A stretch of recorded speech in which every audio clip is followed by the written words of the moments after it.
Yo soy Bernardo y seré vuestro profesor de hermenéutica y me alegro mucho de conoceros a aquellos a los que no conocía. Yo creo que todos habéis recibido lo que es el- el tema, estoy compartiendo la pantalla, no sé si la estáis viendo. Lo primero que quería era explicaros un poco en lo que va a consistir el curso y las distintas lecciones que vamos a tener. Como veis, es un curso en el que vamos a tener 8 lecciones. 3 vamos a intentar por lo menos verlas hoy, aunque sea levemente, porque luego tendréis un trabajo adicional que hacer en vuestra casa, que es leer las lecciones y después de leer las lecciones tendréis que hacer una evaluación. Os la enseño para que veáis un poco cómo va. Por ejemplo, esta es, a ver si puedo. Uh, ay, no, que ya me. A ver, espera. Aquí, mira. Esta es la evaluación de la lección 1. Es para que tengáis un poco la idea de cómo vamos a trabajar. Entonces, cada lección lleva una autoevaluación del alumno, pero que también es hoja del seguimiento del profesor. Entonces, aquí, como veis, va el tema de esa lección. En el caso nuestro, para este mes tendréis 3 lecciones.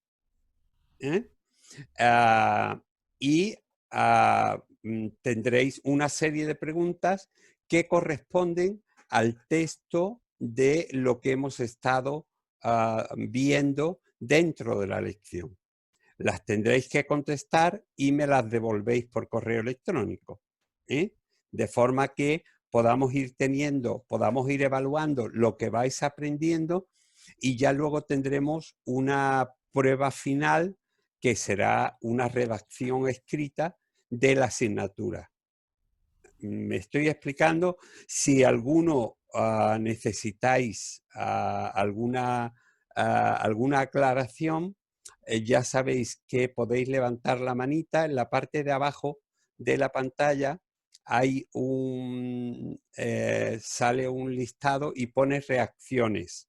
Entonces, donde pone reacciones, hay una manita para aplaudir, otra manita para, digamos, solicitar decir algo. Entonces, si tenéis alguna pregunta o algo, pues lo hacemos así. Entonces, como veis, vamos a tener esta serie de lecciones que las hemos dividido en 3 partes. La primera lección, que es la que vamos a empezar a ver ahora, serán unas nociones elementales de hermenéutica, porque evidentemente sabemos que no todo el mundo ha tenido la oportunidad de ir a un seminario bíblico y estudiar una asignatura que tiene un nombre tan raro. Entonces, lo primero que vamos a hacer es entender un poquito de lo que estamos hablando. Y después vamos a hablar acerca de la interpretación del texto bíblico basándonos en el mandato que le da Pablo a Timoteo acerca de trazar bien la palabra de Dios. Y después la lección tercera, que es la más larga de esta serie, va a tratar sobre prácticamente todos los métodos o la gran mayoría de los métodos de interpretación bíblica que se usan hoy tanto en seminarios como es decir, en centros de estudio, en facultades. Es decir, vamos a intentar, eso será lo que vamos a intentar ver hoy hasta donde podamos ver. El resto lo tendréis que hacer en casa, porque yo en el día de hoy os mandaré a todos estas 3 lecciones. No las he mandado antes porque no quería que estuvieseis, digamos, con las lecciones delante y distrayéndoos, sino que vamos a centrarnos en lo que vemos en pantalla y luego recibiréis las 3 lecciones y recibiréis las 3 evaluaciones. Es decir, cada uno va a recibir 6 archivos en los cuales durante este mes tendrá que leerlas, contestarlas y devolverme a mí las 3 autoevaluaciones, que al mismo tiempo va a ser, digamos, autoevaluación para vosotros, evidentemente, ¿no? Entonces, después, el mes próximo, estaremos tratando el valor de la palabra de Dios y vamos a analizar cómo nos llegó nuestra Biblia. Porque mucha gente no tiene todavía muy claro si la Biblia nos ha caído del cielo tal como la tenemos hoy, ¿no? Y la realidad es que ha sido un proceso muy largo y muy complejo. Y es importante conocer dónde está en el día de hoy la investigación bíblica, porque la investigación bíblica ha seguido, aunque en muchas iglesias no se haya intentado investigar nada, ¿no? Entonces es importante que aprendamos eso. Después, ese mismo día, intentaremos ver algo de estas 3 lecciones. De todas maneras, igual que hoy, se os mandará estas 3 lecciones, que son entendiendo lo que es la revelación bíblica y cómo se produjo la inspiración en los escritores bíblicos. Os quiero decir que prácticamente todo esto y lo del canon están dentro de lo que son algunos de los libros que yo tengo que están en la bibliografía que os he dado. Entonces, los libros no tenéis que comprarlos. Si alguno los quiere comprar, eso es una opción por tener, porque hay gente que ama el papel, ¿no? Es decir, todavía no se acostumbra a tenerlo todo en el ordenador, ¿no? Yo, por ejemplo, soy de los que sigo amando el papel, ¿no? Entonces, tenéis oportunidad de conseguirlo sin ningún problema. Y después de eso, veremos cómo se produjo la inspiración en los escritores bíblicos. Probablemente, después de que veamos un PowerPoint en el que estaremos tratando la lección primera, pasaremos a la lección 3 para que nos dé tiempo a verlo en las 2 horas que tenemos de clase, porque tengo mucho interés en que veáis, digamos, lo que es la exposición de cómo se produjo la inspiración en los escritores bíblicos, que es tremendamente interesante.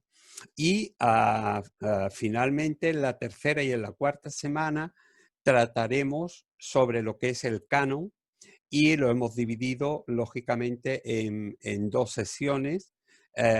Una para la tercera, que hablaremos de un poco las generalidades de lo que es el canon, y hablaremos del canon exactamente de las escrituras hebreas.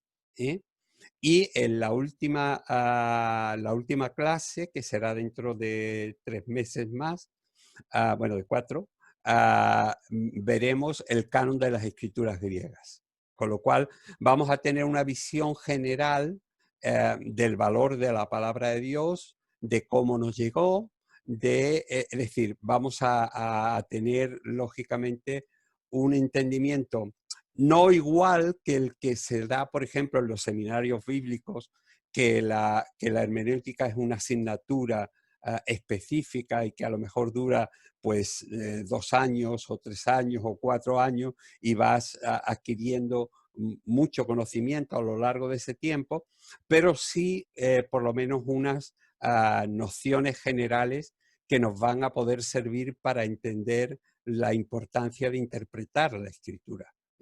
También dentro del curso, como veréis, pues hay una asignatura de homilética y hay toda una serie de asignaturas que son muy útiles para aquellos que queremos servir mejor. Entonces, voy a cerrar esto y voy a poner un poco la primera lección para que la estáis viendo, ¿no? ¿La veis ahora? No, espera. A ver si es que tengo que darle primero al compartir. Espera. A ver. Es que yo no estoy demasiado ducho en esto.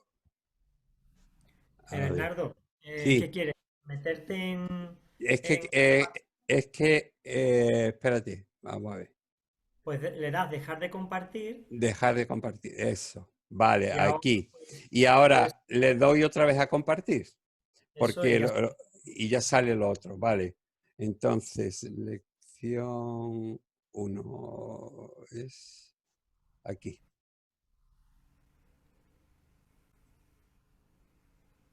compartir. Vale, bueno, pues vamos a intentar ver un poco lo que es la hermenéutica.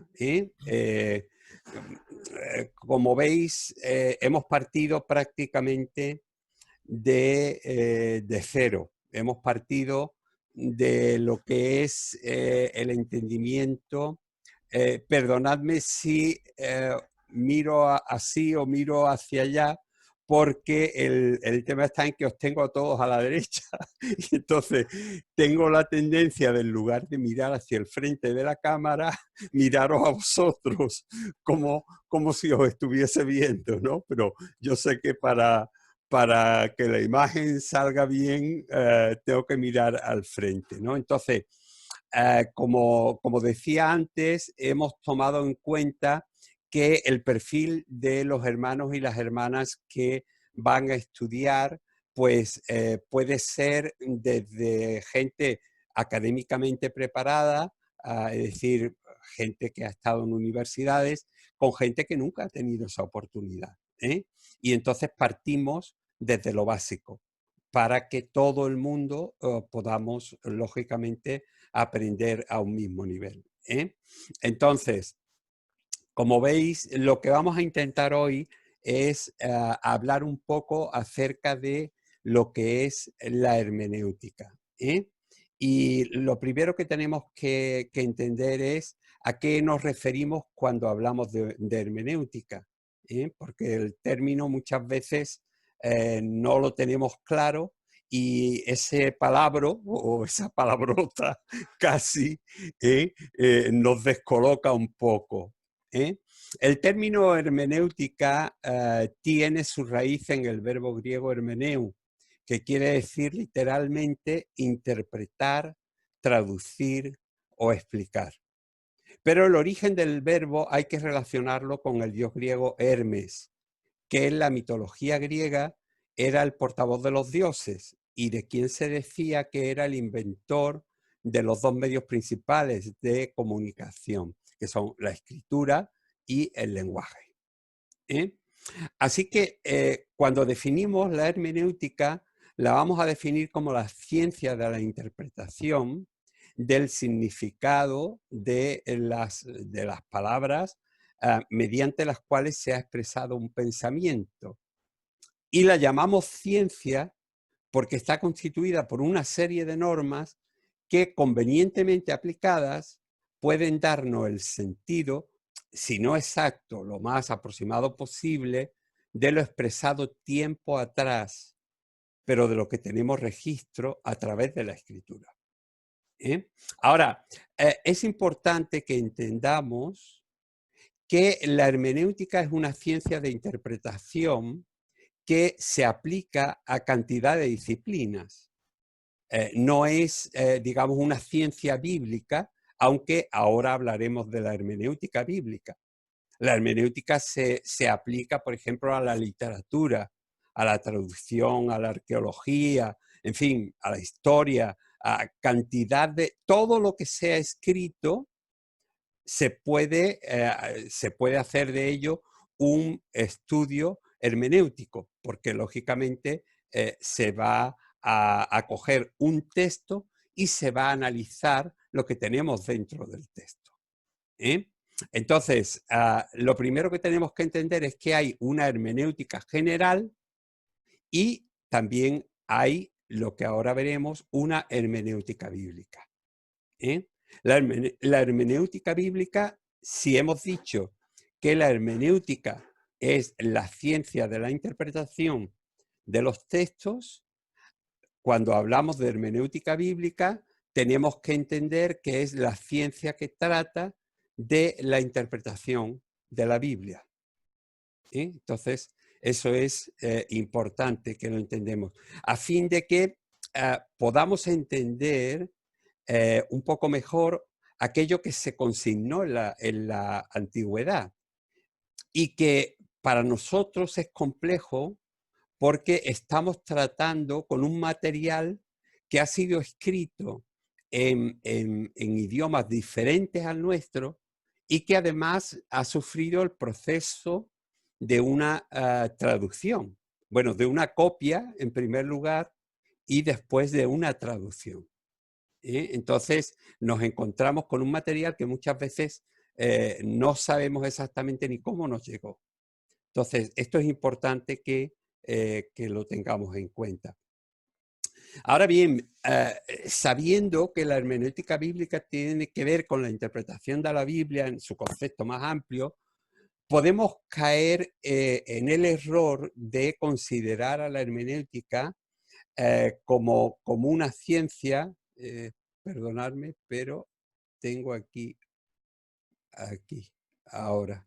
Es que si no, no puedo leerlo bien porque me estáis tapando parte de lo que es el texto. Como una ciencia moderna, olvidando que la hermenéutica aplicada ya la encontramos en las páginas de la Biblia.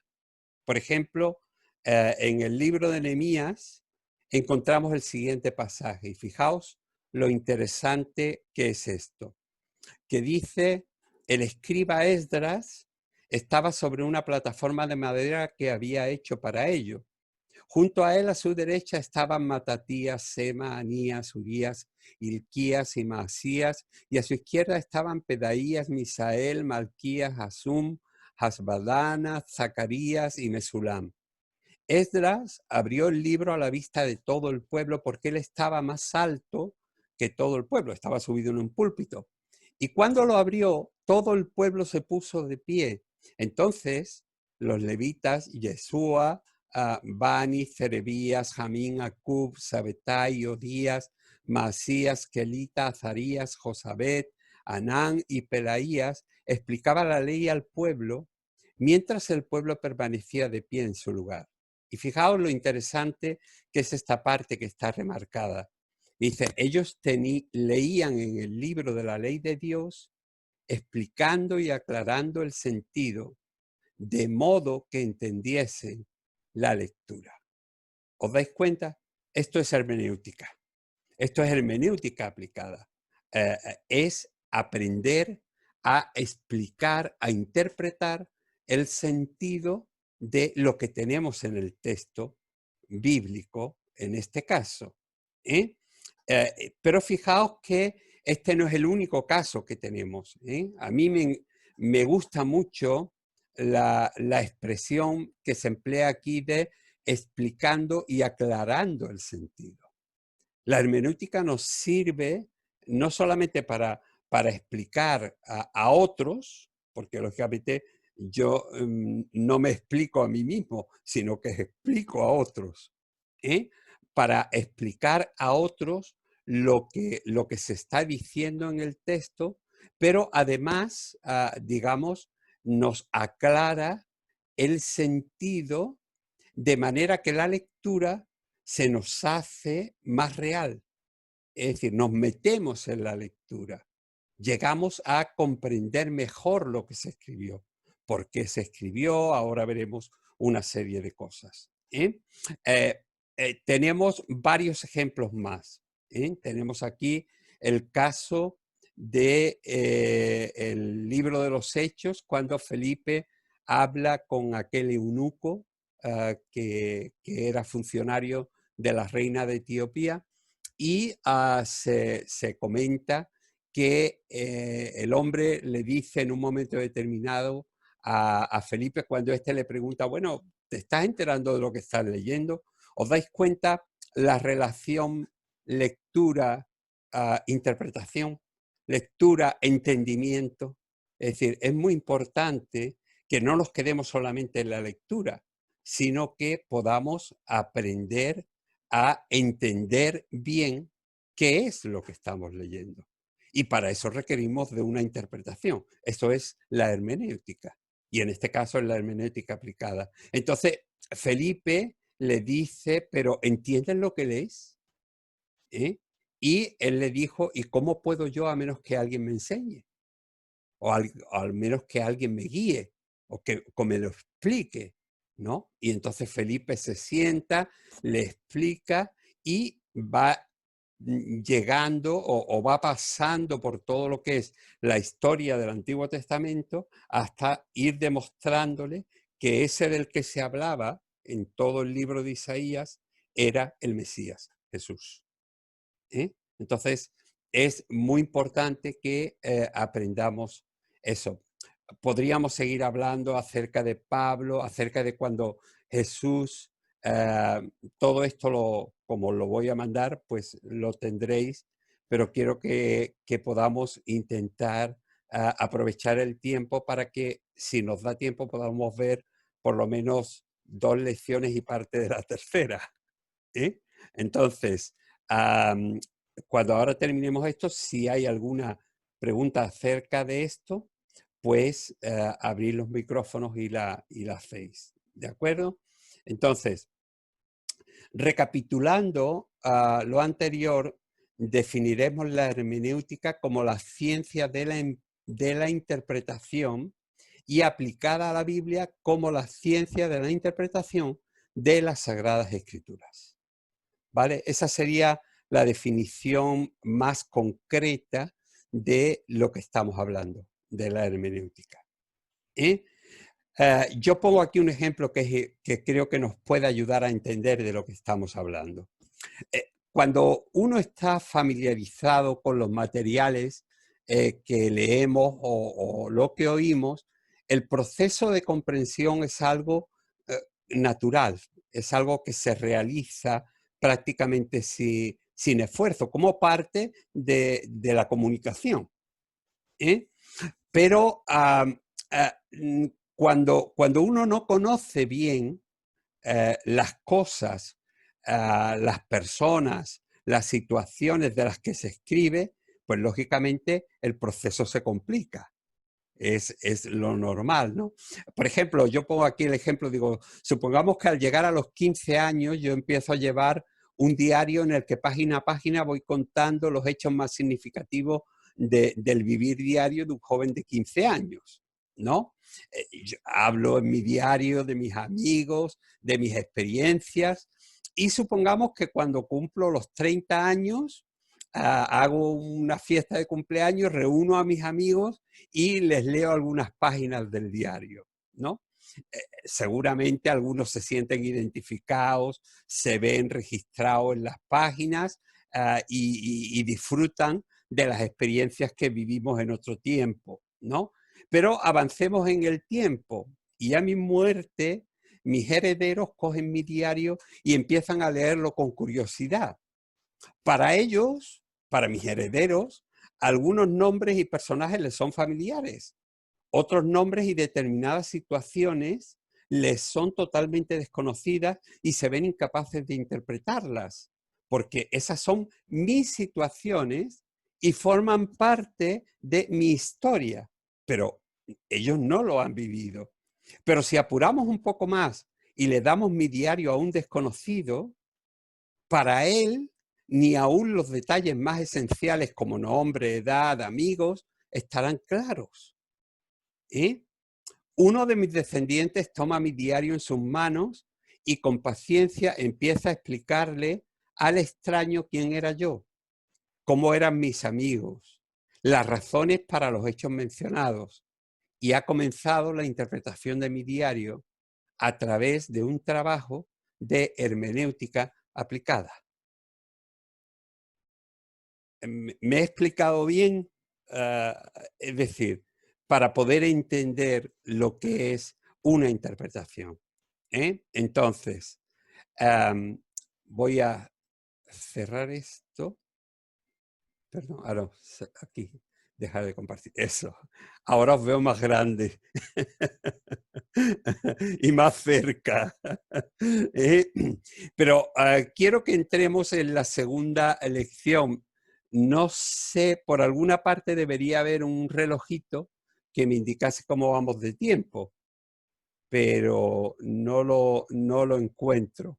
Así que vamos a pasar a ver de la lección 2. ¿Vale?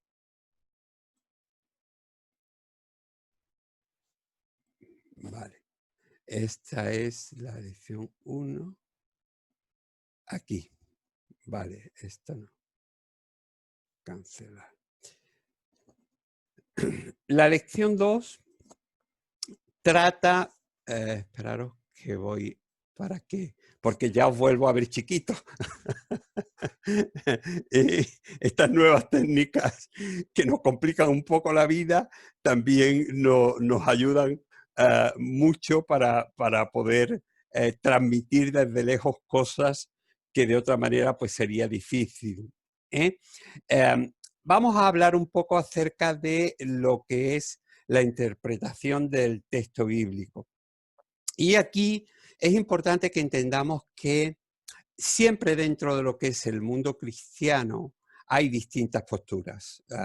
No hay una postura única, aunque nosotros muchas veces lo único que se nos ha enseñado es lo que tenemos como referencia, pero tenemos que saber que el mundo no se acaba a nuestro alrededor y que hay mucha gente que piensa distinto a como nosotros pensamos y que hay mucha variedad de posiciones sobre las distintas cosas.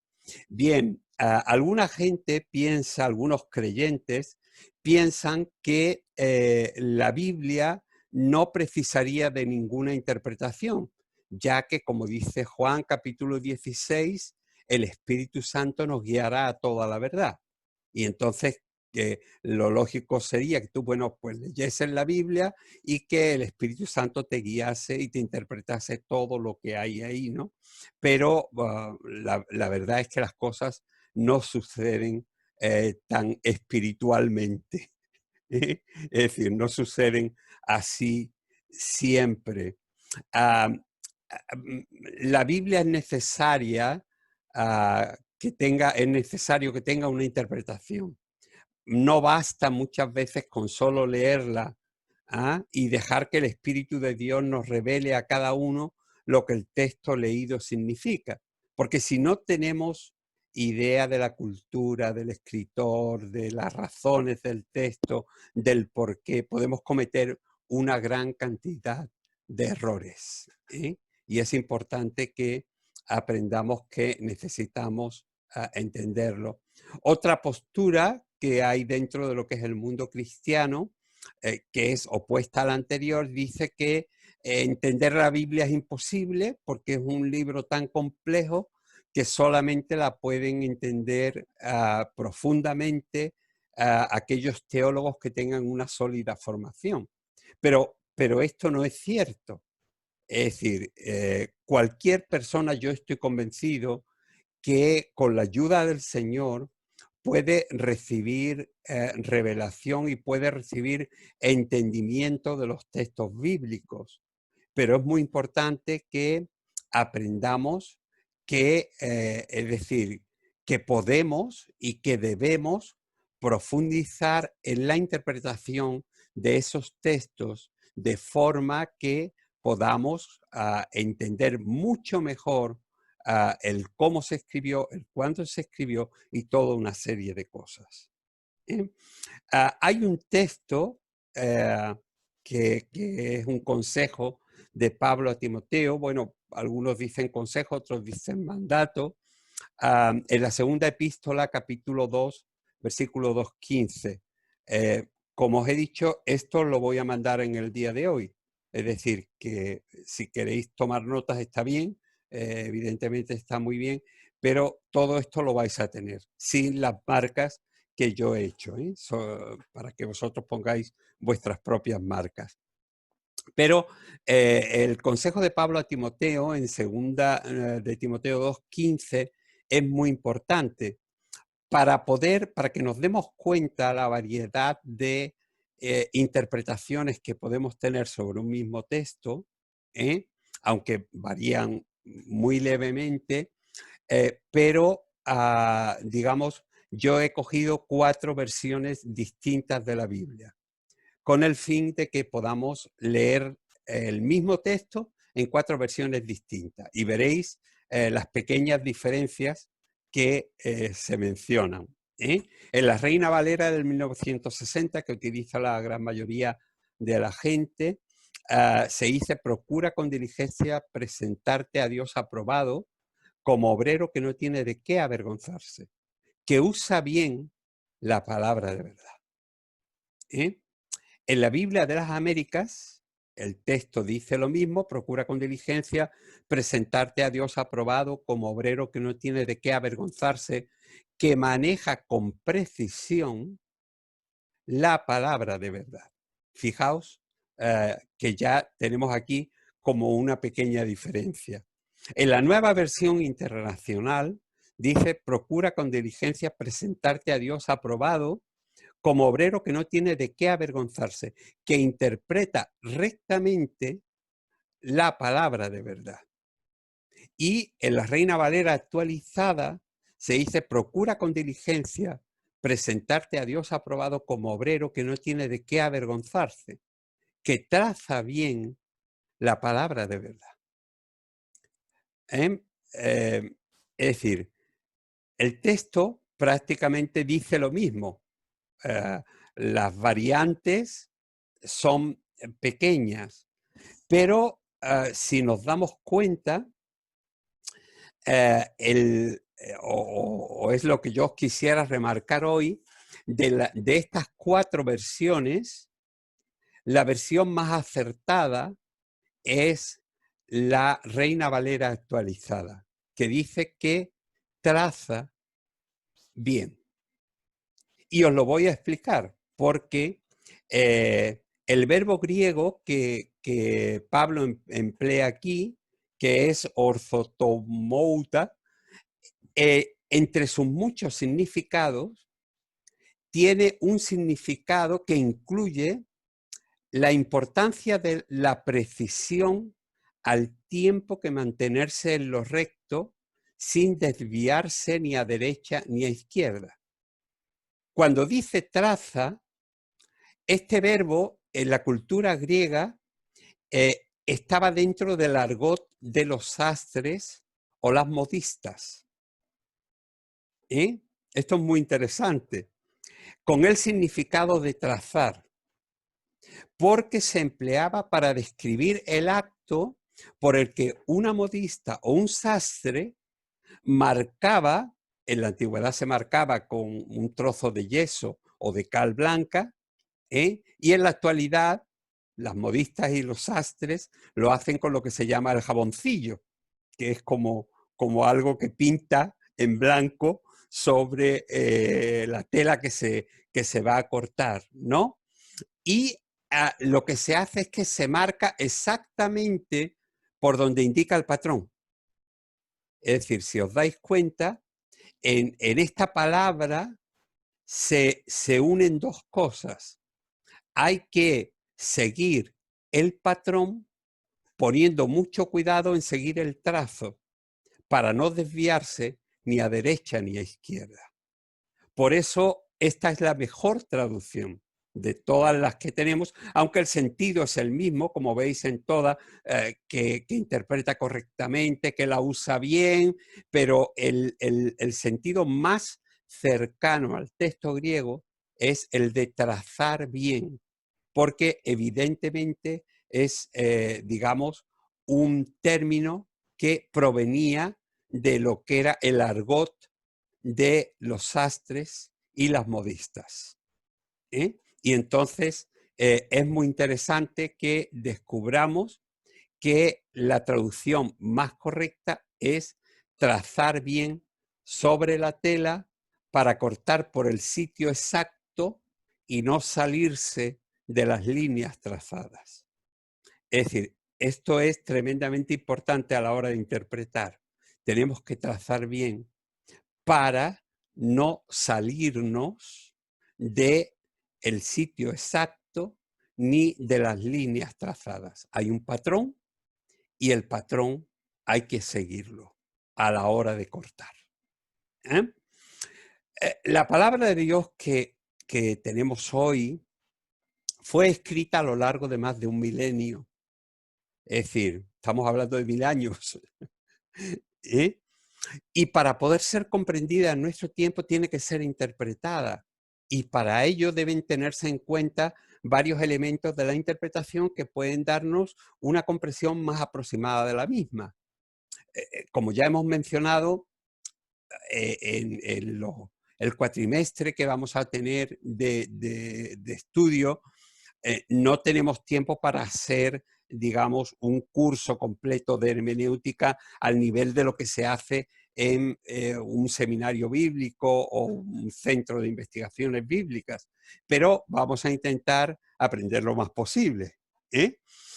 Entonces, una de las cosas que tenemos que entender es que hay una cantidad de elementos que son necesarios para poder tener una adecuada comprensión del texto bíblico que queremos interpretar. Y tenemos que tomar en cuenta el tiempo del escrito. Es decir, hay una distancia entre el autor y el lector actual. A veces son pues 1500 años, otras veces, digamos, son 1000 años, porque es lo más cercano que tenemos en el Nuevo Testamento, o 2000 años, ¿no? Es decir, tenemos que aprender también el poco conocimiento que se tenga del autor, quién escribe, ¿no? Del lugar, del momento histórico en el que se escribe, de la situación social. Es decir, son toda una serie de elementos que tenemos que tomar en cuenta a la hora de interpretar. ¿Eh? El idioma del escrito y su utilización en la época de este, es decir, cuando se escribió. Hay palabras que en una época significaban una cosa y que hoy tienen un significado completamente diferente. Entonces, nosotros no podemos, digamos, interpretar con el entendimiento de hoy y los valores de hoy las cosas del pasado, porque entonces cometemos lo que se llama un anacronismo, es decir, estamos juzgando algo fuera del tiempo con valores que pertenecen a otra época, con lo cual estamos complicando lo que es la interpretación del texto que tenemos. ¿Eh? Luego hay que tener en cuenta el estilo literario que empleó el escritor. No es lo mismo un registro histórico que una parte poética, como por ejemplo puede ser un salmo o un proverbio o una profecía o una parábola o una alegoría o el estilo, por ejemplo, que fuese una carta, un escrito apocalíptico. Es decir, cada cosa es diferente y cada cosa tiene que ser interpretada por sí mismo. A veces nosotros hablamos de la Biblia y hablamos de la Biblia como si fuera un solo libro y nos tenemos que dar cuenta que la Biblia es una biblioteca divina, pero es una biblioteca de 66 libros. Y tendríamos que aprender a deslindar cada uno de esos libros, aunque el propósito general de la Biblia sea el que conozcamos a Dios y nos podamos acercar a Él de la manera en que Él ha establecido en su palabra. Pero nosotros tenemos que aprender, cuando vamos a interpretar esos libros, que son libros diferentes, escritos en distintas épocas, por personas diferentes. ¿Eh? Y por tanto, es decir, tenemos que tener en cuenta todo eso para poder hacer una interpretación correcta. Es importante también aprender a ver a quién o a quiénes iba dirigido el escrito y por qué. Es decir, por ejemplo, muchas de las cartas de Pablo se escriben como consecuencia de que alguien le ha chivado algo. Le ha dicho, oye, mira que los de Corinto están ahí con un puñado de problemas, que uno se ha acostado con la madre, que con la madrastra, que es decir, la gente en las iglesias somos muy chismosos.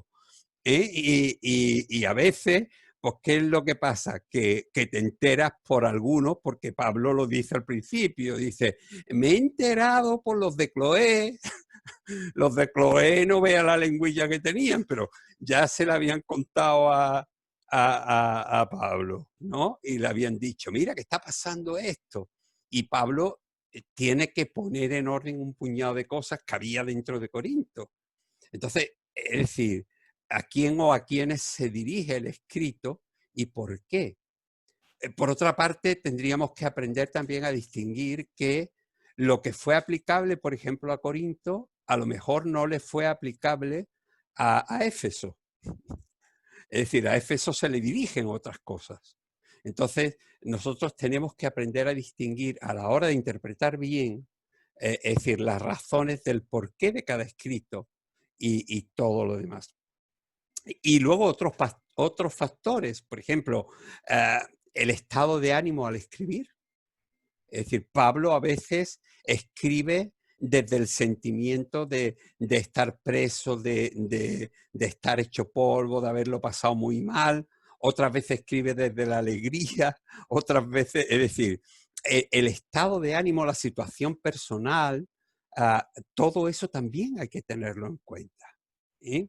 Lo importante es que aprendamos, con esta segunda lección, reflexionemos sobre el valor de aprender a interpretar de la mejor manera.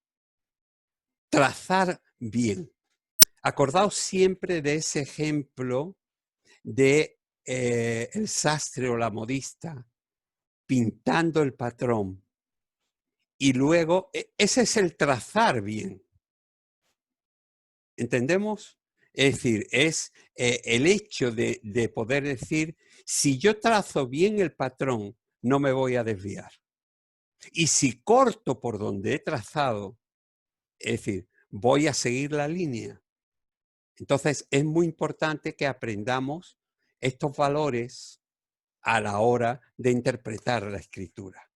Y como digo, necesitamos, como digo aquí al final, necesitamos tener la humildad de aquel hombre al que Felipe le dijo, bueno, ¿entiendes lo que lees? Y él dijo, bueno, ¿y cómo podré si alguno no me enseñare? Eso es humildad.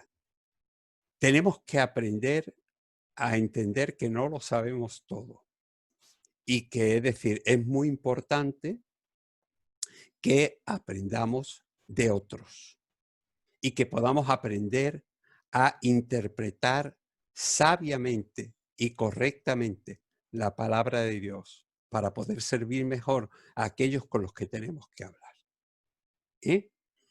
¿Hemos entendido bien el concepto de trazar? Eso quiero que os quede muy claro. ¿Eh? No sé si hasta el momento tenéis algo o alguna pregunta o algo que queráis hacer antes de que entremos en la lección tercera, que es un poquito más larga. Tú, vale. Espérate. ¿Yo? ¿Soy yo? Sí, sí, eres tú. Vale. Pregunta que le quería hacer, me ha encantado, pero la pregunta que le quería hacer, ha dicho que la mejor versión es Valera la Reina Valera actualizada. actualizada. ¿Para para toda la Biblia o para esto en concreto? Depende. Yo la uso para todo, pero Vale. por ejemplo, cuando voy a utilizar el Antiguo Testamento, prefiero coger lo que se conoce como la Biblia textual. Vale. Porque la Biblia textual mantiene muchos de los nombres originales y la traducción hebrea es muchísimo mejor en el Antiguo Testamento que en el Nuevo Testamento.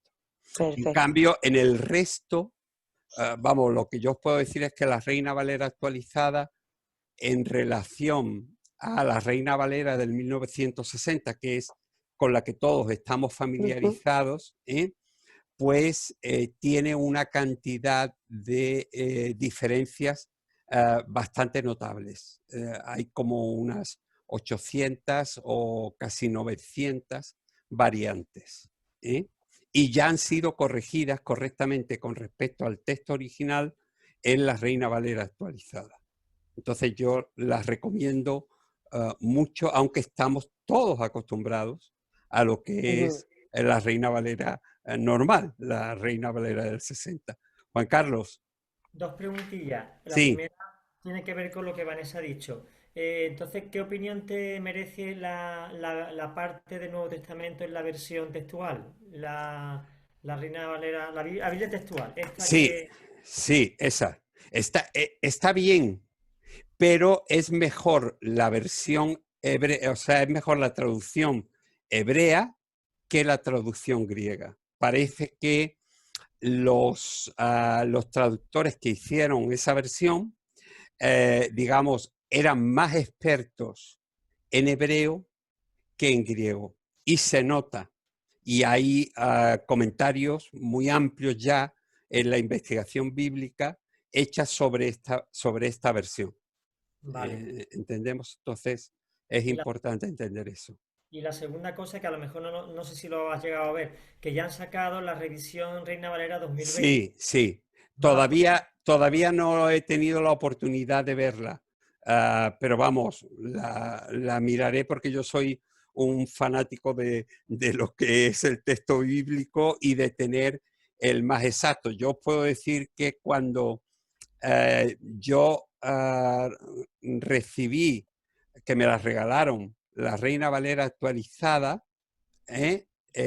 Yo tenía en mi Biblia, ya, tenía como, ya digo, unos 800, tenía yo versículos con notas puestas al lado diciendo en el texto original dice esto, ¿no? Y cuando me regalaron, que me las regalaron precisamente en Sociedad Bíblica, pues al empezar a verla me di cuenta de que prácticamente todo lo que yo tenía estaba ya corregido. Mm, Entonces me impresionó, es decir, el cambio que se había producido, ¿no?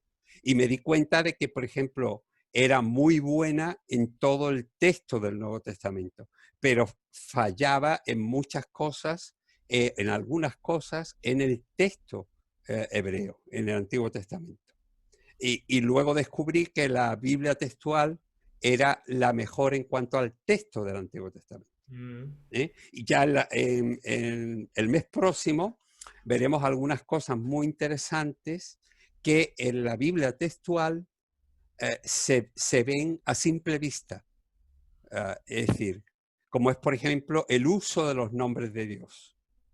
Ujú. Es decir, hay capítulos en los que empieza a utilizarse un nombre dado a Dios y al final del capítulo se le da otro nombre en hebreo. Entonces, y la Biblia textual es muy buena para eso, porque uno puede ir descubriendo dónde escriben los distintos escritores que formaron el texto antiguo. Pero vamos, no nos adelantamos, eso será para el próximo mes. ¿Eh? Bueno, ¿alguna pregunta más sobre esto que hemos visto? Sí, venga, Otra, Vanessa. vale, otra duda. Entonces, por ejemplo, cuando yo estoy estudiando la palabra, casi siempre cojo diferentes versiones, que al ver Sí, cómo tú lo has hecho, pues he visto que no voy descaminada. no, no, no. Pero, ¿es bueno seguir estudiándola o me centro solamente en la Reina Valera actualizada y en la No, actual? es decir, tú tienes que tener una Biblia de lectura que sea lo más cercana a ti. Ujú, Una vez que encuentras un texto que es bien comprensible, yo lo que no recomiendo nunca, fíjate, son las paráfrasis. Por ejemplo, el Dios habla hoy, la Biblia del nuevo vivir, la Biblia de la mujer, la Biblia de esto. Yo eso normalmente lo dejo aparte. Yo creo que hay que buscar una buena versión, ¿no? Vale, Y yo te puedo decir que la que yo llevo utilizando pues prácticamente 18 o 20 años es la Reina Valera actualizada, desde que salió en el 1995. Es decir, vale, que imagínate. Pero ya te digo, cuando voy a estudiar en hebreo, y si alguna vez tenéis oportunidad de leer alguno de mis libros, veréis que cada vez que empiezo a tratar el texto hebreo, utilizo la Biblia textual. textual. ¿Sí? Perfecto, ¿Para qué? ¿Por qué? Pues porque la traducción es muy exacta, exacto. es muy limpia, no tiene aditivos. Perdón, Alexis, tenías una pregunta. ¿Se escucha ahí? Sí, sí, te escucho. Vale, a ver, a veces a la hora de estudiar algún pasaje o alguna historia, Sí, está bueno el encontrar los significados reales, como por ejemplo del hebreo o del griego, sí, para sacarle más jugo. Em, yo, por ejemplo, cuando he estudiado varias palabras así, las he aprendido, por ejemplo, de algunos autores, por ejemplo, sí, que han estudiado, o teólogos sí, que han claro. estudiado los significados, pero eso, por ejemplo, siempre hay que acudir a eso o se puede ver las traducciones en algún sitio. Por ejemplo, somos hechura de Dios. La Sí, palabra hechura, la sacas del griego, del hebreo, se saca mucho sí, más el significado real. Eso, sí. ¿de dónde, por ejemplo, se podría obtener?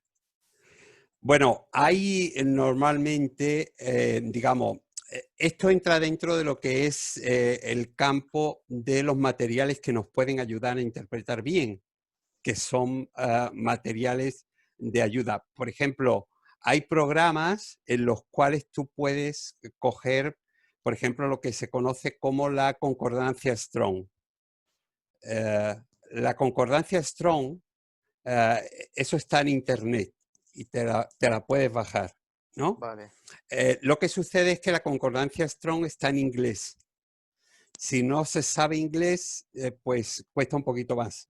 ¿Eh? vale, Pero hay también la concordancia Strong transliterada a español. Entonces, también se puede buscar. Entonces, ahí te aparece el texto original, tal como fue escrito, sea en hebreo, sea en griego, y los distintos significados que tiene a la derecha.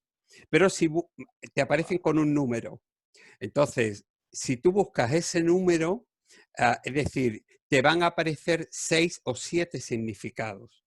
Os dais cuenta que cuando hemos hablado acerca del trazar, yo he dicho que ese verbo tiene entre sus significados el de cortar como un sastre. ¿Eh? Ujú. Es decir, no es el único significado, pero ese verbo te aparece entre ellos lo que es el trazo del sastre. Entonces, es importante, por ejemplo, poderte ir al texto griego, al texto hebreo, porque en la Strong, cada palabra tiene un número y los números varían entre el hebreo y el griego.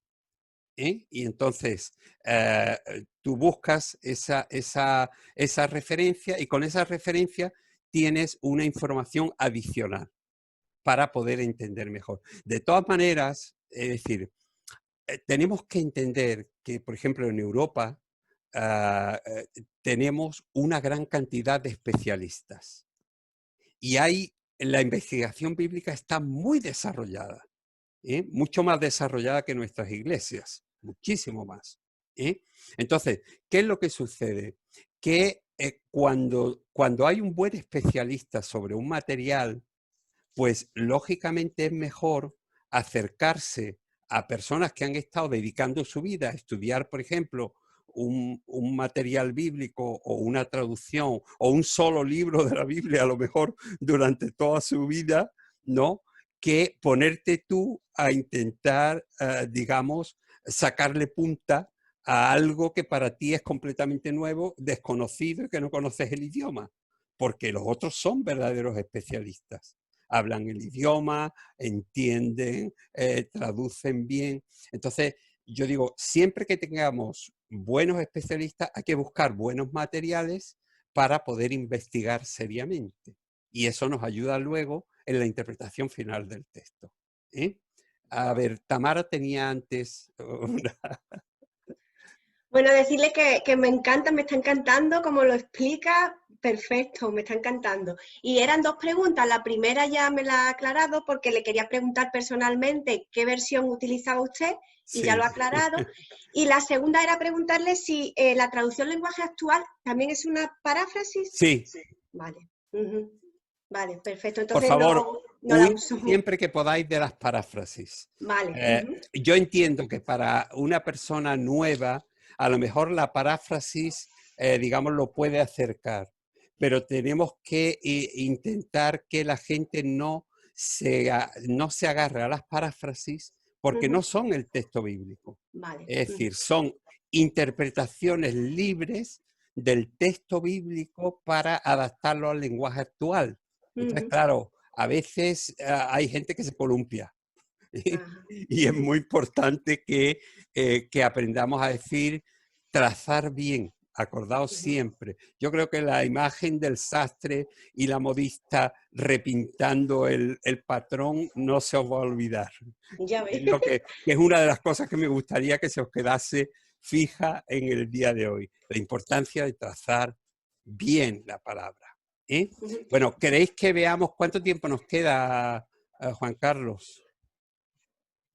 Media hora. Escucho. Media hora. Bueno, ¿queréis que veamos un poco, aunque sea por encima, los distintos métodos de interpretación, que es la lección tercera? Porque yo de todas maneras el texto lo voy a mandar todos esta tarde. Entonces, si os parece, vemos la lección tercera y dejamos otro poquito de tiempo por si hay preguntas. ¿De acuerdo? ¿Os parece? Sí. Simplemente decir, Bernardo, que te puedes descargar en Play Store la Biblia Reina Valera actualizada del 2015. Ajá, muy bien. Os voy a pasar el enlace para que en vuestro móvil tengáis el Nuevo Vale, Testamento. sí, yo la tengo. Ya. Espera, vamos a ver esta.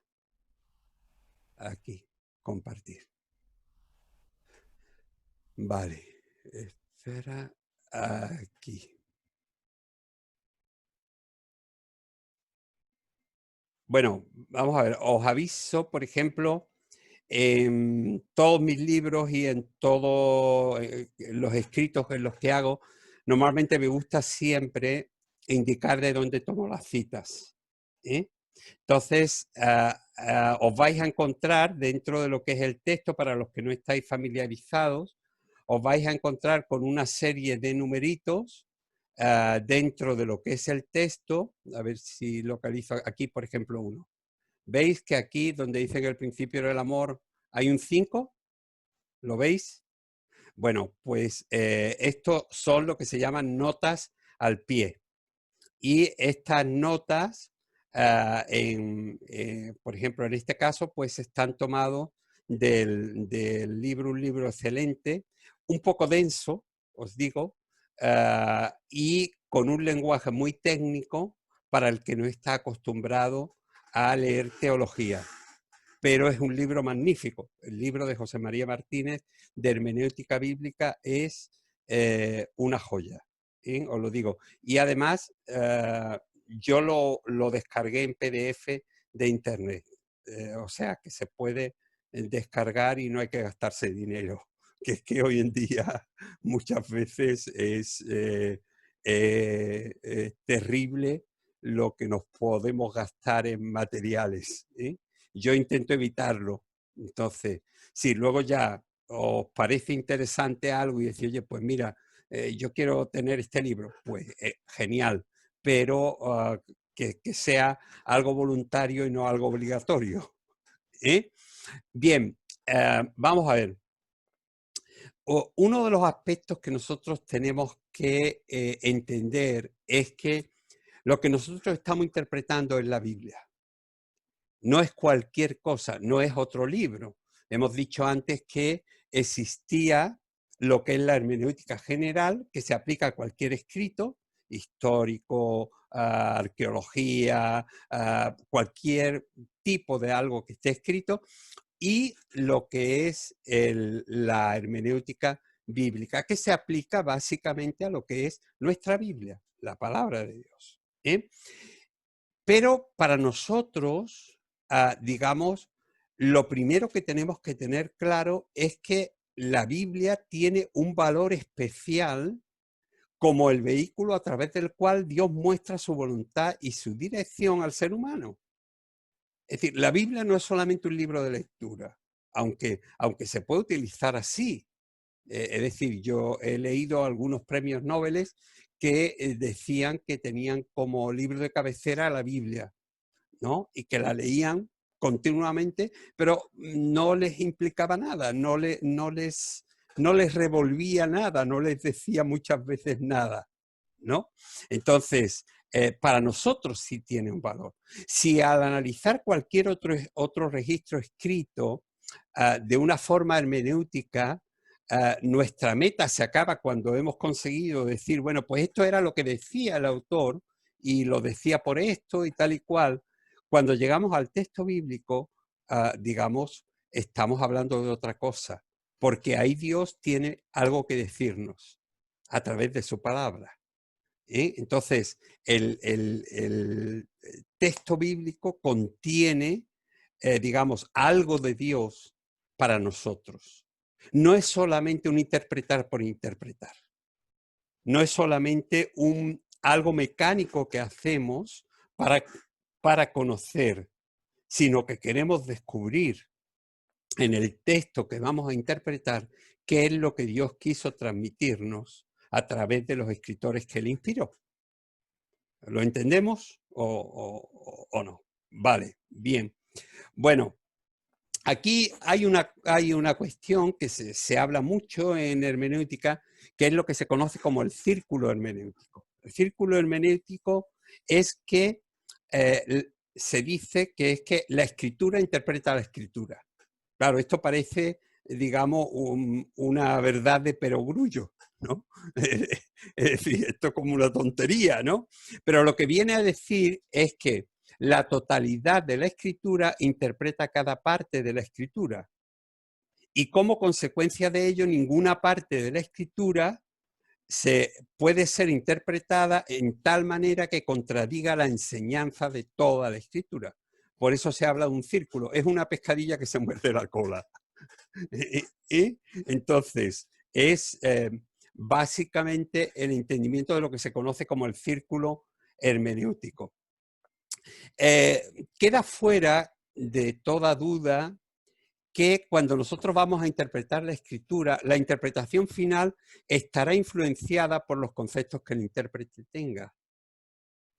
Es decir, si yo creo algo determinado que se me ha enseñado, lo que yo interprete estará, digamos, afectado o en alguna manera estará influenciado por el concepto que se me ha dado. Lógicamente, si yo no investigo y yo me trago directamente lo que me cuentan los pastores, que algunas veces los pastores no tienen mucha preparación, pues ¿qué es lo que sucede? Que lógicamente yo estaré repitiendo lo que otros han dicho, pero puede que eso que otros han dicho no sea lo correcto. Entonces es importante que entendamos que la interpretación final que nosotros hagamos estará influenciada por el concepto que tengamos sobre lo que es la palabra de Dios, sobre lo que es Dios, sobre lo que fueron los escritores inspirados, sobre el texto bíblico. Por eso es importante afirmar muy bien estas cosas para aprender a trazar bien la palabra de Dios. Y vamos a ver, aunque sea, porque nos queda muy poco tiempo, los distintos métodos. Como esto lo mando luego, lo leéis más detenidamente en la casa y os mando también las autoevaluaciones. Es decir, las hojas en las cuales van las preguntas. Si necesitáis meter alguna hoja adicional, la metéis y luego la escaneáis con el teléfono o me la mandáis escaneada, pero lo que es que a lo largo de este mes me tendréis que mandar todos lo que son, digamos, estas 3 lecciones, las 3 lecciones no, esas os las mando yo, evidentemente, pero las 3 autoevaluaciones para saber un poco si estáis entendiendo aquello que estamos, os servirá a vosotros para saber si habéis captado lo que hemos estado hablando y me servirá a mí para saber que por lo menos estoy diciendo las cosas lo suficientemente claras como para que os entendáis. ¿Eh? Entonces, vamos a ver los distintos métodos porque son varios y es importante que entendamos algunas cosas. Hay una serie de ejemplos que yo he ido poniendo para que entendamos en lo que consiste cada uno de esos métodos o cómo se aplica, que no voy a poder entrar ahora, pero lo leéis luego detenidamente y ya como podemos estar en contacto bien a través del correo electrónico o bien por teléfono, pues si durante este mes tenéis alguna duda o alguna consulta, pues me la hacéis sin ningún problema. Entonces, si os queréis tomar nota de mi teléfono, es 675 144 708. Bernardo, Sí, disculpa, yo te he creado un grupo de WhatsApp para ellos. Si quieres, le doy tu contacto con el teléfono por WhatsApp vale, que... genial, genial, ¿Te parece? genial, muy bien, gracias. Es que como no te veía, no sabía si estabas ahí, Estoy ahí, pero como tú como también está en la sombra.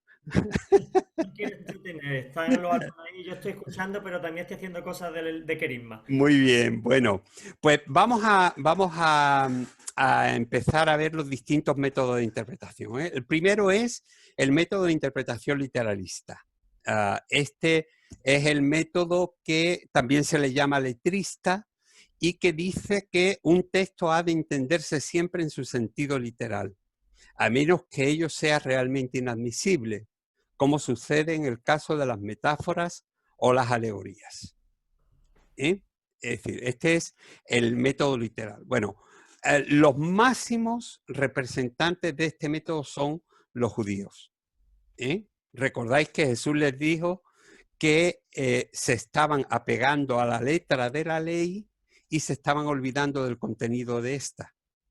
Es decir, se puede ser letrista y podemos, digamos, interpretar algo como que esto tiene que ser así y por la literalidad o por el literalismo se quiso quemar a Galileo. ¿Os acordáis? Porque él dijo que la Tierra se movía alrededor del Sol y el texto bíblico decía que el Sol se paró. ¿Eh? Eso, y como los judíos son literalistas, bueno, si yo os contara, cuento en alguno de los libros algunas de las anécdotas, pero si yo os contara mis experiencias con un rabino judío, amigo mío, con el que estuve estudiando bastantes cosas, es decir, os sorprendería, porque aún frente a cualquier texto que pueda tener cualquier deficiencia, cualquier cosa, te dicen, lo escrito está, y esto no se puede cambiar. Y yo le decía, pero bueno, ¿no te das cuenta que aquí hay un error, que hay una fecha que no coincide? Y te decían, pues eso Dios lo ha mandado que se ponga así para confundir a los listos como tú. Fijaos. Bueno, eso es literalismo. Entonces, esa es la interpretación literalista, que coge un texto bíblico. Yo cuento ahí una anécdota que puede ser interesante, por lo menos, de leer, ¿no? De unos estudios que fuimos a Holanda y que, bueno, que al final no estudiamos lo que íbamos a estudiar y nos quedamos después de 5 días de estudio, que eran casi 10 horas diarias de estudio, nos quedamos en el versículo 4 del libro de Efesios. Para que os deis cuenta a dónde se puede llegar por el literalismo. Leed el ejemplo que yo creo que lo entenderéis bien. El segundo método de interpretación es la alegórica. Se entiende, bueno, si sabemos que la alegoría es una figura gramatical mediante la cual lo escrito representa o simboliza otra cosa distinta, es decir, lo que se hace pues es coger a lo mejor cualquier pasaje bíblico y espiritualizarlo. Y entonces se alegoriza todo lo que se cuenta dentro del texto y al final te sale otra cosa. Yo pongo aquí un ejemplo muy claro de un libro de Juan Magny, que los libros de Juan Magny tienen un contenido muy bueno en muchísimos casos, pero en ese libro, pues, este hombre sintió que el Cantar de los Cantares era un libro que era alegórico, y entonces la tsunamita era la iglesia y el esposo, Salomón, pues era Jesucristo, ¿no?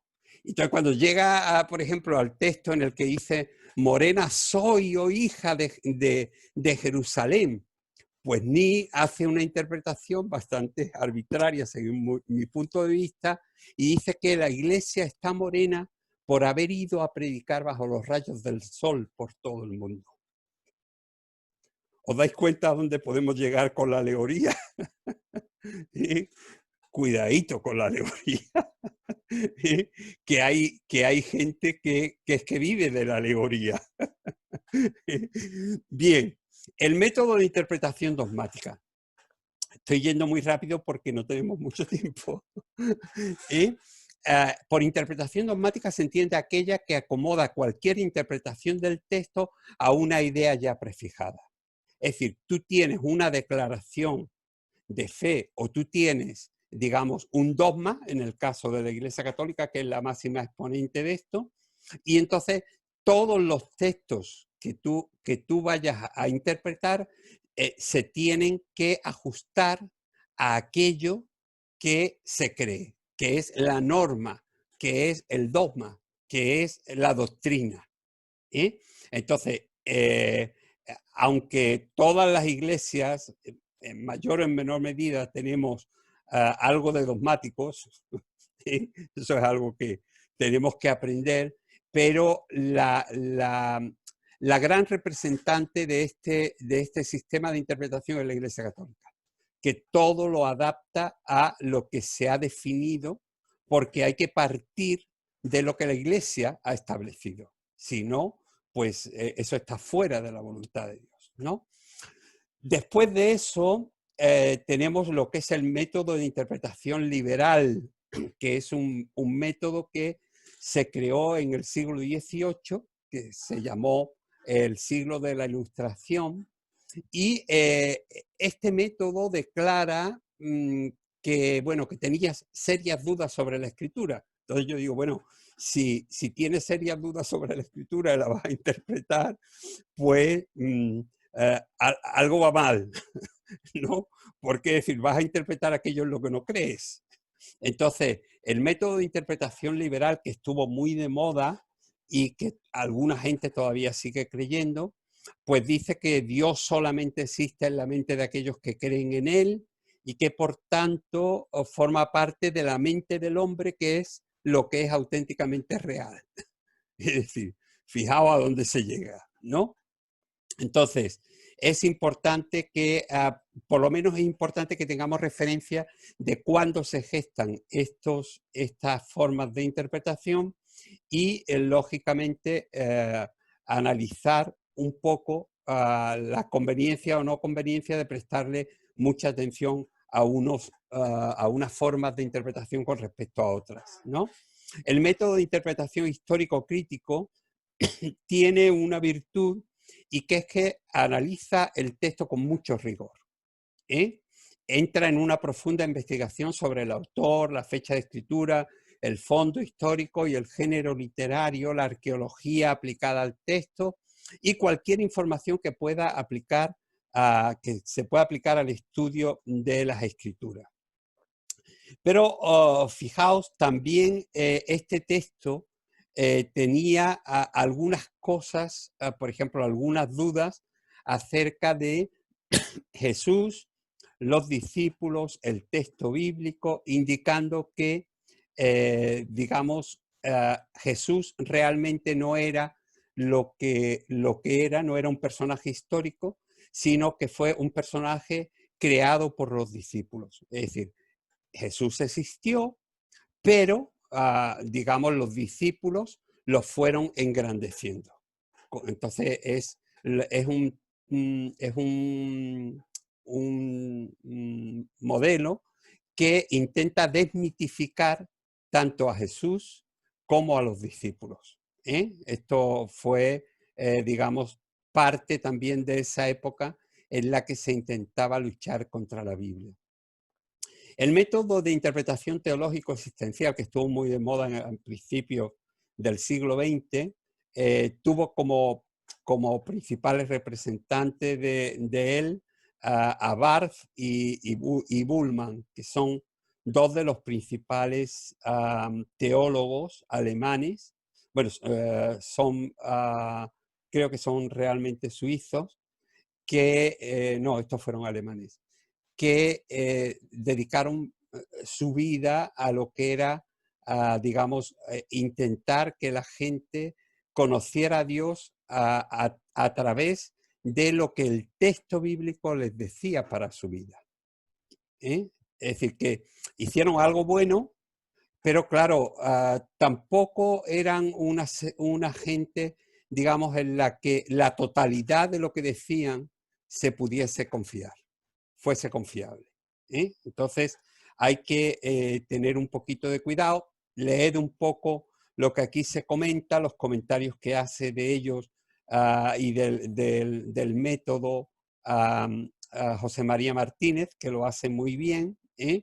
Y aquí nuevamente igual, todo lo que son los milagros se desmitifican, es decir, se dicen que eran, por ejemplo, que Jesús era un curandero que conocía métodos que nadie en su época conocía, en fin, siempre intentando quitarle el valor de lo milagroso, del poder de Dios y de todo lo demás. Entonces, cuidado también con eso. Luego se creó lo que se llamó la nueva hermenéutica, porque claro, esto va por oleadas, es decir, la gente se saca un concepto, se crea un sistema y luego viene otro que intenta mejorarlo, modificarlo o cambiarlo, ¿no? Y entonces la nueva hermenéutica pues tuvo más en cuenta lo que el texto decía para nuestros días a la persona que lo que decía originalmente, ¿no?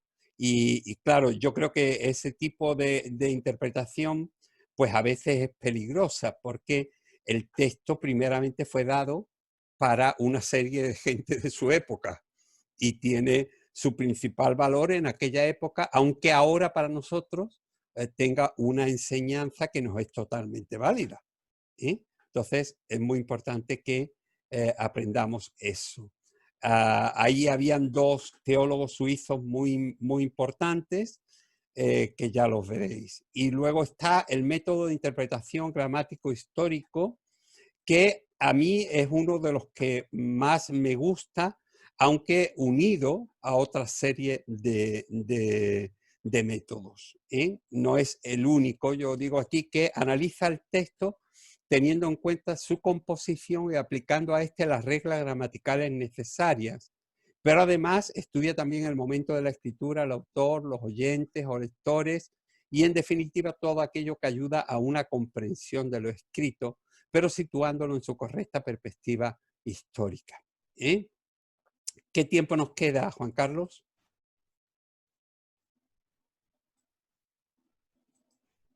No te escucho. Que no te escucho. 7 minutos.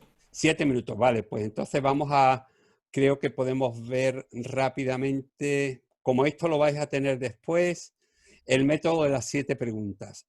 Este es un método que, digamos, yo he aplicado mucho y que me ha servido mucho.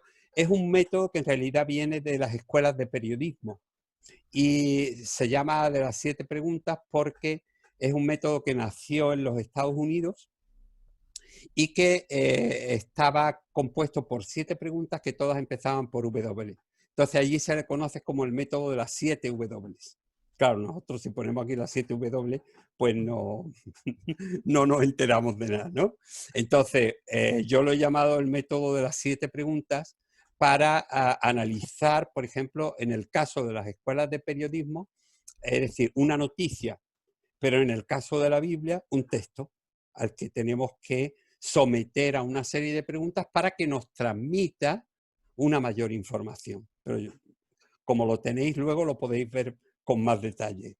Entonces, por ejemplo, en este caso, las preguntas serían las siguientes. ¿Quién lo escribió? ¿Cuándo lo escribió? ¿Dónde lo escribió? ¿Qué escribió? ¿Por qué escribió? ¿A quién se escribió? ¿Y para qué se escribió? Entonces, esto nos da una información bastante amplia acerca del texto que tenemos que interpretar. Es muy sencillo y es muy práctico, porque nos hace estudiar muchas cosas alrededor del texto y nos ayuda a llegar a conocer el texto más profundamente y a descubrir muchas cosas que a simple vista no teníamos.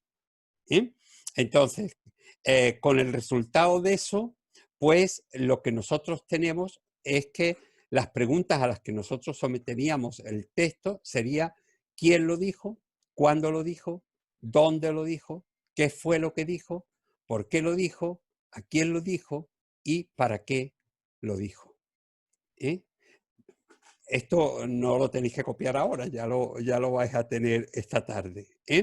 Pero solamente deciros que espero que este material, por lo menos en esta primera introducción a la hermenéutica, nos haya podido aportar algo, por lo menos nos haya podido poner en la senda para ver el valor de hacer una interpretación correcta, ¿no? Y como decía antes, que luchemos siempre por trazar bien con el patrón la palabra de Dios para que otros no se desvíen de la línea. Entonces, es muy importante. Bueno, quiero dejaros estos últimos segundos, estos minutos que nos queden, por si hay alguna pregunta. Voy a pasar aquí o cualquier comentario que queráis hacer. Bernardo, Sí, entonces hay algunos de ellos que a mí me parecen interesantes. No se trata de excluirlos a todos, no, no, sino que hay algunos que pueden ser complementarios, ¿no? claro, claro, por eso yo digo que yo utilizo a lo mejor el de las 7 preguntas uniendo parte de otro que es una parte positiva. Tenemos que aprender lo que Pablo decía, ¿no? Examinarlo todo y quedaros con lo que verdaderamente os va a valer. Entonces, de todos esos métodos hay una serie de cosas que pertenecen a una época también un poco oscura, que son los siglos XVIII, XIX y principios del XX, que es decir, que nosotros ya no estamos en eso. Es decir, nosotros no estamos por la lucha contra la Biblia como que hay que quitarla de en medio, como que entendemos, es decir, estamos en otra cosa. Estamos queriendo descubrir lo que el Señor dejó y nosotros vamos por otro camino. Entonces, lo que nos pueda valer de ahí, a veces en esta gente hubieron en algunos unas actitudes buenísimas y en otros pues unas actitudes digamos, de lucha incluso contra la Biblia. Entonces, nosotros tenemos que, por lo menos, conocer los métodos. Yo siempre digo, mira, nunca me gusta dar una única postura. Me gusta explicar las distintas formas de entendimiento de cada cosa y después de eso, que cada persona, desde su criterio y su preparación y su búsqueda de Dios, pueda definir qué es lo que más le llega al corazón y más le convence, y aquello que le pueda ser más útil. Entonces, pero nunca seamos de un único pensamiento, porque hay muchas maneras de pensar y muy útiles para poder descubrir muchísimas más cosas. ¿Sí? Bueno, algo que queráis decir. A ver, por ahí había una mano levantada. Sí, yo. Una pregunta, ¿qué opinas de la versión nueva traducción viviente? ¿Es paráfrasis esa? Es paráfrasis, sí. Por eso digo, hoy en día tenemos más paráfrasis que versiones. ¿Cómo se puede saber cuáles son paráfrasis? Bueno, normalmente no te dicen nunca que son paráfrasis, dice que son nuevas versiones, pero cuando tú empieces a leer en una introducción de algo, de que es para adecuarlo al lenguaje de nuestra época y que sea más comprensible y tal, ya sabes que están hablando de una paráfrasis. ¿Sí? Vale. Así que, cuidadito. Hay dos versiones que quería comentarte, Bernardo. Una es Sí, la Cantera Iglesias. sí, Esa es muy formal, muy formal. Yo la tengo sí, aquí, sí, la conseguí sí. y Yo la es tengo también. excesivamente formal, ¿verdad? Sí, Cuesta entender los textos, ¿no? la Bober cantera. Sí, sí, Sí. sí. Bueno, yo tengo la Bober cantera, que es la misma. Sí, sí, sí, sí. Y después hay otra que te quería mostrar que era... Ya no me acuerdo. Ah, la internacional. ¿Esa es una paráfrasis también? Esa. Es una traducción al castellano de una paráfrasis en inglés. ¿No? Entonces, hay Ah, que, pero es otro... sí, sí, porque además de encontrarnos con lo que es la traducción, que ya puede llevar otros errores, ¿sí? Ya hablaremos algún día acerca de eso en el texto bíblico, ¿sí? Es decir, es para nosotros, digamos, muchas veces algunas cosas incomprensibles, ¿sí? Entonces, porque están hechos con un lenguaje y en una cultura que a nosotros no Claro, nos va. claro. Bueno, ¿alguna pregunta o algún comentario que queráis hacer? Ay, Yo tengo una duda. Sí, Porque yo en realidad no conozco cómo es, digamos, el escenario, por decirlo así, o qué seminarios existen aquí en Europa que sean, digamos, más importantes o que estén, digamos, más dentro de la verdad, porque hay de todo, ¿verdad? sí. Entonces, por ejemplo, si yo quisiera buscar libros y quisiera buscar cosas, ¿de quién es que me tengo que fiar y no comprar o conseguir un libro y que luego me dé cuenta que es una total... Sí, bueno, es decir, el tema está en intentar conocer un poco a los especialistas. Lo que yo decía antes. No es tanto, un seminario normalmente apoya a una serie de gente, por ejemplo, la escuela alemana, la escuela sueca, suelen tener gente muy seria estudiando materiales bíblicos y gente que han dedicado toda su vida a estudiar a lo mejor un tema. Te voy a poner un ejemplo muy simple, ¿no? Hoy en día en teología seria, cuando digo seria, digo porque muchas cosas que se llaman teología no lo son, ¿eh? Es decir, no se puede estudiar el libro del Génesis sin tener en cuenta a un autor que dedicó 80 años de su vida a estudiar ese libro y hablaba hebreo como segunda lengua, hablaba griego como tercera lengua, es decir, era un erudito que se llamaba von Rad. Entonces, hoy en día no se puede hablar del libro del Génesis sin leer a von Rad. ¿Entiendes? En las escuelas de teología, digamos, formales, las escuelas de teología europeas. Todo eso, por ejemplo, en Latinoamérica, o en ciertas partes de Estados Unidos están como muy proscritas, como muy apartadas porque parecen demasiado liberales. Pero en realidad estamos tratando con especialistas de cada uno de los temas. Entonces, no es lo mismo, digamos, tener una escuela en la que no haya especialistas a tener una escuela que tenga especialistas de paleografía, especialistas de traducción, porque lógicamente son gente que su trabajo específico es hacer esas investigaciones. Y la investigación está tremendamente avanzada, especialmente en Europa. Europa es el centro de lo que es la investigación bíblica en el mundo, pero con mucho.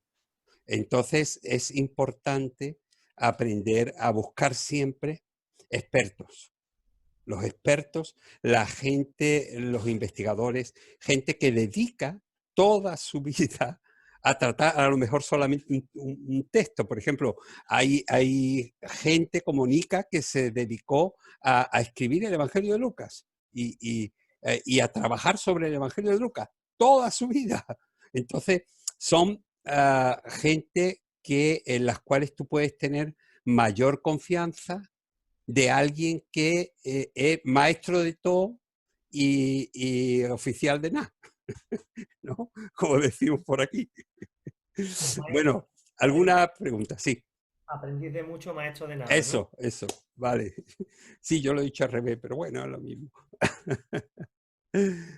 ¿Alguna pregunta, alguna consulta o algo que queráis comentar? 25 euros vale el libro de hermenéutica bíblica de José María Martínez. Sí, Por si alguien quiere comprarlo, en Amazon está. sí.